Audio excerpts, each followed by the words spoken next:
Bugungi kunda mamlakatimizda tadbirkorlik faoliyatini rivojlantirish, ishbilarmonlik muhitini yanada yaxshilash hamda xususiy sektor vakillarini har tomonlama qo'llab-quvvatlash davlat siyosatining ustuvor yo'nalishlaridan biriga aylangan.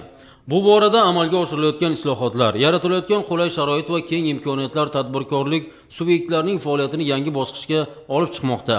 Prezidentimiz tashabbusi bilan har yili o'tkazib kelinayotgan tadbirkorlar bilan ochiq muloqotlar mamlakatimiz iqtisodiyotida xususiy sektorning o'rnini mustahkamlash, mavjud to'siqlarni bartaraf etish hamda yangi rivojlanish nuqtalarini aniqlashga xizmat qilyapti.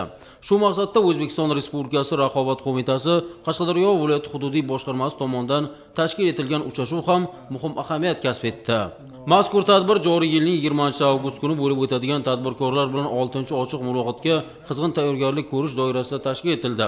Tadbir davomida mutasaddilar tomonidan davlatimiz rahbarining tadbirkorlik sohasini rivojlantirish borasidagi siyosati, amalga oshirilayotgan keng ko'lamli islohotlar hamda soha egalari uchun yaratilayotgan imkoniyatlar haqida batafsil ma'lumotlar berildi. Bu esa tadbirkorlarning iqtisodiy jarayonlardagi faolligini oshirish, ularni yangi loyihalarni amalga oshirishga ruhlantirishda muhim omil bo'lib xizmat qilmoqda. Tadbirkorlik subyekti sifatida o'zimizga yetarli bo'lgan muammolarimiz bor edi. U nimadan iborat? U masalan byudjet tashkilotlarida biz shartnoma asosida xizmat ko'rsatamiz. O'sha xizmatimiz haqqi sifatida beriladigan ustama haqqi to'g'risidagi yechilmagan muammomiz bor edi.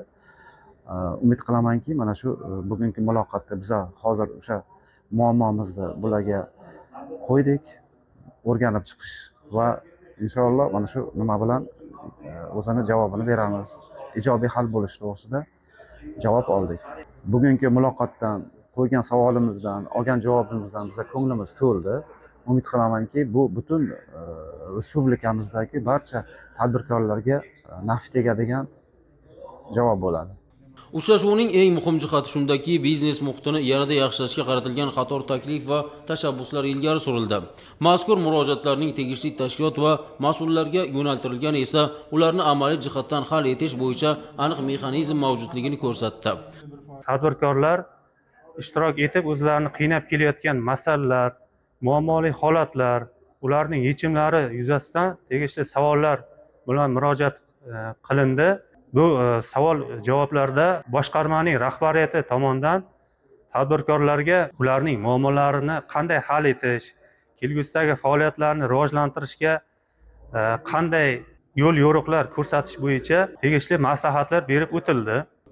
Mazkur uchrashuv tadbirkorlar va davlat idoralari o'rtasidagi ochiq muloqotni yanada mustahkamlash, biznes vakillarining muammo va takliflarini o'rganish hamda ularni amaliy hal etishga xizmat qiladigan muhim platforma bo'ldi.